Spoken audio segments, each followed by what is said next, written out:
At the 2013 NHL trade deadline, the Ottawa Senators traded Ben Bishop to the Tampa Bay Lightning for Corey Conacher and a 4th-round pick.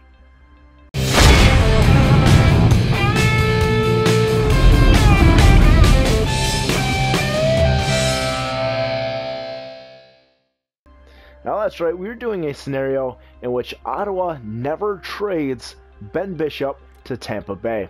So let's go ahead and follow Ottawa if I can find them here. There we go.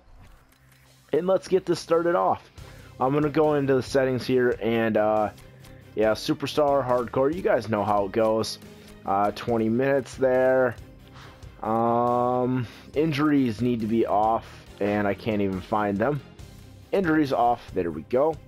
And you can't see here, but Ben Bishop is on the team. And for me, this was one of the biggest trades in recent history. I think it really solidified Tampa Bay as an up-and-coming team. By getting Ben Bishop and only giving up Corey Conacher, who at the time was excellent for him. He was the number 4 scorer on the team. You see Ben Bishop there, he's the starting goalie, along with Craig Anderson. The only reason Ottawa actually got Ben Bishop in the first place was because Craig Anderson had a hand laceration. But anyway, I won't get into that. That'll be a later scenario. But anyway, I think this is the biggest trade in Tampa Bay's recent history that really solidified them as the team that they are now. Yes, they gave up Corey Conacher, but you're probably thinking to yourself, who's Corey Conacher? Well, at the time, he was, I think he was 25. He was a really young guy. The previous year, he had just led the Syracuse Crunch to the Calder Cup and won it in the AHL. So he's been proven to be good, and he was doing really well that season. He had, I don't know, he had like 4 less points than Lecavalier at the time, who was leading the team. He was keeping pace with Steven Stamkos, Marty St. Louis, and Lecavalier.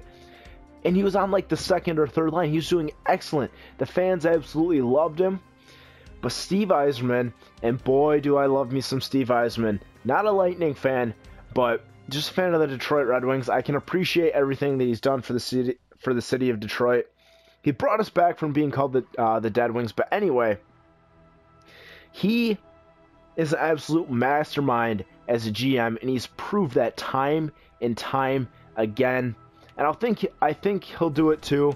The upcoming Stamkos free agency and having to deal with Tyler Johnson and Ben Bishop's upcoming contract. But anyway, this is the trade that really solidified Tampa Bay as the team that they are now, because Ben Bishop, you know him as the cheat code. He's 6'7". He's absolutely huge in the net. He can be down in the butterfly, and his shoulder is equal with the post. I mean, that's insane. He's huge. He's too big to be a goalie.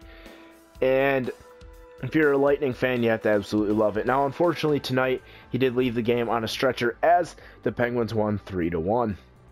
But anyway, he is one of the best goalies in the NHL, and he was able to be acquired by only giving up Corey Conacher, who at the time looked like he was going to be one of the best rookies, and a 2nd-round pick. Now, Ben Bishop's only played 25 games, and Ottawa's obviously going to be doing really well. 288 overall goalies.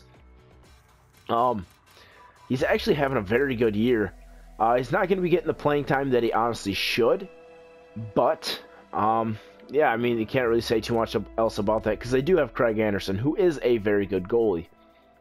Although, if Ben Bishop had stayed, he wouldn't be as good as he is now. Anyway, with that being said, they were able to get Ben Bishop for very cheap. It was a 4th-round pick in 2013, which I'm not even sure what that came out to being.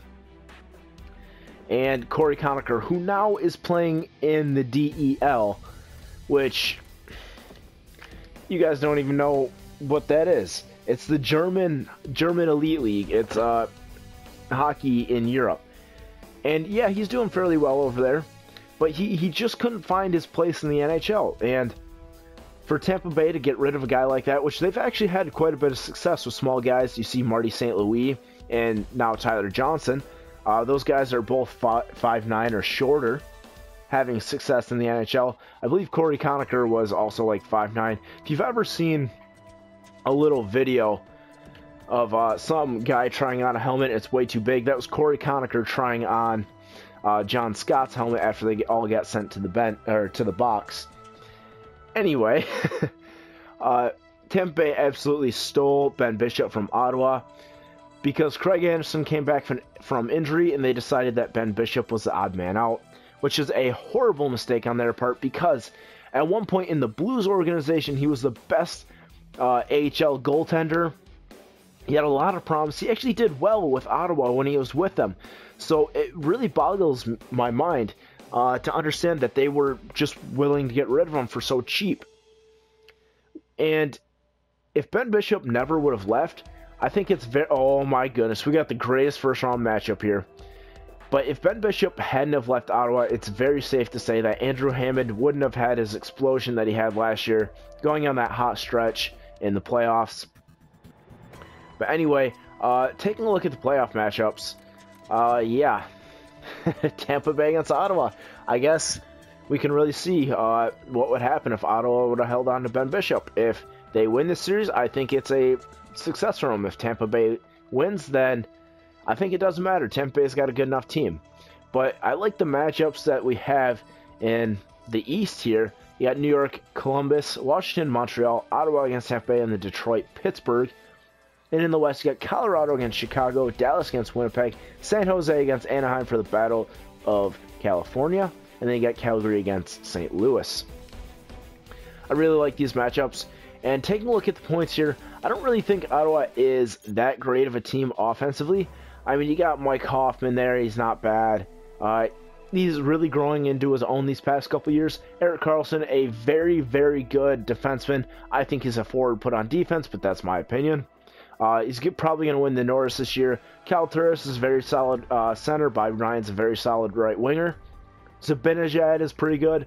Mark Stone is pretty good. Clark MacArthur's all right. Scott Gomez, I don't know about that one.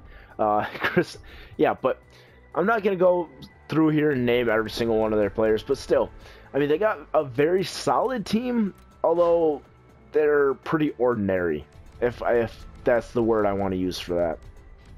And as we saw, Craig Anderson actually got one more game than Ben Bishop. I don't know how that equals 85 games, but anyway, Ben Bishop actually had a pretty solid year. Only 23 wins, though.